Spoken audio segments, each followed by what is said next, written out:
बिस्मिल्लाहिर्रहमानिर्रहीम। अस्सलाम वालेकुम नाज़रीन, आप देख रहे हैं सरेआम न्यूज़। खबर शामिल करेंगे हैदराबाद से। हमारे नुमाइंदा गुलाम अब्बास लाखो की रिपोर्ट के मुताबिक हैदराबाद पबन थाने की हद में आम चोरों को सबूत के साथ पकड़ने पर ज़मींदार को धमकी और गाली देने पर ज़मींदार का रोड बंद करके एहतजाज। चोरों को फौरी गिरफ्तार किया जाए, ज़मींदार का मुतालबा। हैदराबाद पबन थाने की हदूद में ज़मींदार मीर फतेह खान तालपर ने आज सुबह सवेरे जब अपने खेत का दौरा किया तो चोर आम लेकर फरार हो रहे थे। मज़ाहमत करने पर चोरों ने झगड़ा किया और गाड़ी पर फायरिंग भी की।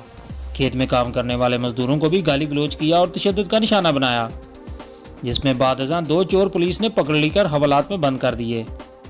इन पर FIR भी दर्ज की, जिसमें 4 चोर अभी तक फरार हैं, जिनकी तलाश जारी है। पुलिस का कहना है कि बाकी मुलजमान को भी जल्द गिरफ्तार कर लेंगे।